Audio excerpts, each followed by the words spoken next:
Criminal ಹಿನ್ನೆಲೆ ಹೊಂದಿದವರಿಗೆ boating ಪರವಾನಗಿ ಪ್ರವಾಸೋದ್ಯಮ ಇಲಾಖೆಯವರು ನೀಡುವುದಿಲ್ಲ. ಪ್ರವಾಸಿಗರಿಗೆ ಸಾರ್ವಜನಿಕರಿಗೆ ಸಮಸ್ಯೆ ಆಗದ ರೀತಿಯಲ್ಲಿ ಶರಾವತಿ ನದಿಯಲ್ಲಿ ಬೋಟಿಂಗ್ ನಡೆಸುತ್ತಾ ಬಂದಿರುವುದಾಗಿ ಚಂದ್ರಾಸಗೌಡ ಮಾಹಿತಿ ನೀಡಿದ್ದಾರೆ.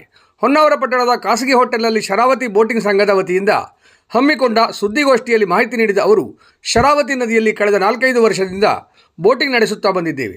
ಸರ್ಕಾರದ ನಿಯಮದ ಅನುಸಾರವಾಗಿ NOC ಪಡೆದು ಯಾರಿಗೂ ಸಮಸ್ಯೆ ಉಂಟಾಗದಂತೆ ಮಾಡುತ್ತಾ ಬಂದಿದ್ದೇವೆ. ಹೊಟ್ಟೆಪಾಡಿಗಾಗಿ ಮಾಡುತ್ತಾ ಬಂದಿದ್ದು, ಪ್ರವಾಸಿಗರನ್ನು ಸುರಕ್ಷಿತವಾಗಿ ತಾಲೂಕಿನ ಪರಿಸರ ತೋರಿಸಿ 1200 ರಿಂದ 1500 ರೂಪಾಯಿ ಪಡೆಯುತ್ತಿದ್ದೇವೆ. ಬೇಕಾಬಿಟ್ಟಿ ಹಣ ಪಡೆಯುವುದಾಗಲಿ, ಯಾರ ಮೇಲೂ ದರ್ಪ ತೋರಿಸುವ ಕೆಲಸ ಮಾಡುತ್ತಿಲ್ಲ. ಪೊಲೀಸ್ ಸೇರಿದಂತೆ ಯಾವುದೇ ಇಲಾಖೆಗೂ ಹಣವನ್ನು ನೀಡುತ್ತಿಲ್ಲ. ಇತ್ತೀಚೆಗೆ ಮೀನುಗಾರ ಮುಖಂಡರು ಮಾಡಿದ ಆರೋಪ ಸತ್ಯಕ್ಕೆ ದೂರವಾಗಿದೆ ಎಂದರು. ಇಲ್ಲಿ ಮಾವಿನಕುರುವಾದವರು ಮಾತ್ರವಲ್ಲ, ನದಿ ತಟದ ಸ್ಥಳೀಯವಾಗಿದ್ದವರ ಬೋಟ್ಗಳು ಇವೆ. ನಾವು ಕಳೆದ ವರ್ಷ ಸಂಬಂಧಿಸಿದ ಇಲಾಖೆಯಿಂದ NOC ಪಡೆದಿದ್ದೆವು.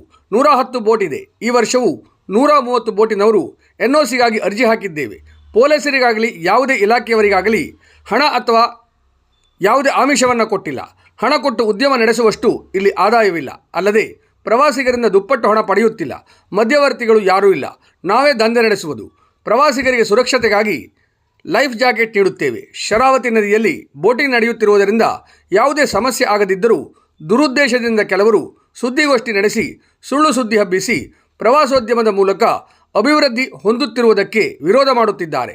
ಜಿಲ್ಲೆ ಪ್ರವಾಸೋದ್ಯಮ ಅಭಿವೃದ್ಧಿ ಹೊಂದಲಿ, ಈ ಮೂಲಕ ಬೋಟಿಂಗ್ ದಂಧೆ ನಡೆಯಲು ಅವಕಾಶ ನೀಡಿ ಎಂದರು. ಮಂಜುನಾಥ್ ಅಂಬಿಗ ಮಾತನಾಡಿ, ಈ ಹಿಂದೆ ಮೀನುಗಾರಿಕೆ ವೃತ್ತಿ ಮಾಡುತ್ತಿದ್ದು ಈಗ ಬೋಟಿಂಗ್ ಕೂಡ ಮಾಡುತ್ತಾ ಬಂದಿದ್ದೇನೆ. ಬೋಟಿಂಗ್ನಿಂದ ಮೀನುಗಾರಿಕೆಗೆ ಯಾವುದೇ ತೊಂದರೆ ಆಗುತ್ತಿಲ್ಲ. ಉತ್ತಮ ರೀತಿಯಲ್ಲಿ ನಾವೆಲ್ಲ ಬೋಟಿಂಗ್ ನಡೆಸುತ್ತಿದ್ದೇವೆ. 2 ವೃತ್ತಿ ಮಾಡುವುದರಿಂದ ಸಾಲ ಮರುಪಾವತಿ ಸೇರಿದಂತೆ ಜೀವನೋಪಾಯಕ್ಕೆ ಅನುಕೂಲವಾಗುತ್ತಿದೆ ಎಂದರು. ಈ ಸಂದರ್ಭದಲ್ಲಿ ಶರಾವತಿ ಬೋಟಿಂಗ್ ಮಾಲಕ ಚಾಲಕ ಸಂಘದ ಗೌರವಾಧ್ಯಕ್ಷ ಚಂದ್ರಾಸಗೌಡ, ಹಾಲಿವಲ್ ಕರ್ವಾಲ್, ಮಿನಿನ್ ಪಾಸ್ಕೋಲ್ ಹೊಲ್ಟಾ, ಬೋಟಿಂಗ್ ನಡೆಸುವವರು ಮುಂತಾದವರು ಉಪಸ್ಥಿತರಿದ್ದರು. ಯೂನಿಯನ್ನಿಂದ ನಾವೊಂದು ಸಭೆ ಕರೆದಿದ್ದೇವೆ. ಕಾರಣ ಏನಂತ ಹೇಳಿದ್ರೆ, ನಮ್ಮ ಮೇಲೆ ಒಂದು ಆರೋಪ ಬಂದಿದೆ. ಮೊನ್ನೆ ಒಂದು ಮಾಧ್ಯಮದಲ್ಲಿ ಹಾಗೂ ಪತ್ರಿಕೆಯಲ್ಲಿ ಬೋಟಿಂಗ್ನವರಿಂದ ಸಾರ್ವಜನಿಕರಿಗೆ ತೊಂದರೆ ಆಗ್ತಿದೆ, ಪ್ರವಾಸಿಗರಿಗೂ ತೊಂದರೆ ಆಗ್ತಿದೆ. ಹಾಗೆ ಪೊಲೀಸ್ನವರಿಗೆ ಎಲ್ಲ ದುಡ್ಡು ಕೊಟ್ಕೊಂಡು 5 ಲಕ್ಷ ದುಡ್ಡು ಕೊಟ್ಕೊಂಡು ಇಲ್ಲಿ ಬೋಟಿಂಗ್ ನಡೆಸ್ತಿದ್ದಾರೆ. ಸಚಿವರ ಹೆಸರೆಲ್ಲ ಹೇಳ್ಕೊಂಡು ಇಲ್ಲಿ ದರ್ಬಾರ್ ಮಾಡ್ತಿದ್ದಾರೆ ಅಂತೆಲ್ಲ ಹೇಳಿ ಏನು ಆರೋಪ ಬಂದಿದೆ. ಇದೆಲ್ಲ ಸತ್ಯಕ್ಕೆ ದೂರವಾದ್ದು. ಇದೆಲ್ಲ ಸುಳ್ಳು ಸುದ್ದಿ. ನಾವು ಬೋಟಿಂಗ್ನವರು 4-5 ವರ್ಷದಿಂದ ಸ್ಥಳೀಯರಿಗೆಲ್ಲ ಅನುಕೂಲ ಮಾಡಿಕೊಂಡು ನಾವು ಒಂದು ಅದರ ದುಡಿಮೆ ನಾವು ಮಾಡ್ಕೊಂಡು ಹೋಗ್ತಿದ್ದೇವೆ. ಇಲ್ಲಿಂದ ಈ ಬೋಟಿಂಗ್ ನಡೆಸೋರಿಂದ ಯಾರಿಂದು ಸಾರ್ವಜನಿಕರಿಗಾಗಲಿ ಹಾಗೆ ಬರುವಂಥ ಪ್ರವಾಸಿಗರಿಗಾಗಲಿ ಯಾವುದೇ ತೊಂದರೆ ಆಗಿಲ್ಲ. ಅದರ ಮಧ್ಯೆ ನಾವು ಮೀನುಗಾರರಿಗೆಲ್ಲ ತೊಂದರೆ ಆಗ್ತಿದೆ ಬೋಟಿಂಗ್ನವರಿಂದ ಅಂತೆಲ್ಲ ಹೇಳಿ ಏನು ಸುಳ್ಳು ಸುದ್ದಿ ಹೇಳಿದ್ದಾರೆ. ಅದೆಲ್ಲ ತಪ್ಪು ಸಂದೇಶ. ಹಾಗೆ ಇಲ್ಲಿ ಸ್ಥಳೀಯವಾಗಿ ತಾರಿಬಾಗಿಲಿಂದ ಎಲ್ಲ ಬೋಟಿಂಗ್ ಮಾಡ್ತಿದ್ದೇವೆ. ಅಲ್ಲೂ ಕೂಡ ಮೀನುಗಾರದ್ದು ಬೋಟ್ ಇದೆ. ಆಗ ಅವರು ಕೂಡ ನಮ್ಮ ಜೊತೆನೇ ಸೇರ್ಕೊಂಡು ನಾವು ಬೋಟಿಂಗ್ ನಡೆಸ್ತಾ ಇದ್ದೇವೆ.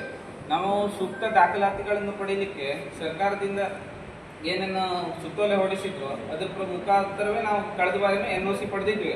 ಈ ಸಾರಿ ಕೂಡ ನಮ್ಗೆ NOCಗೆ ನಾವೇನು ಅಪ್ಲಿಕೇಶನ್ ಹಾಕಿದ್ವಿ. ಈಗ ಕ್ರಿಮಿನಲ್ ಹಿನ್ನೆಲೆ ಉಳ್ಳವರೆಲ್ಲ ಬೋಟಿಂಗ್ ಮಾಡ್ತಿದ್ದಾರೆ ಅಂತೆಲ್ಲ ಹೇಳಿ ಏನು ಆರೋಪ ಇದೆ. ಇದೆಲ್ಲ ಸುಳ್ಳು.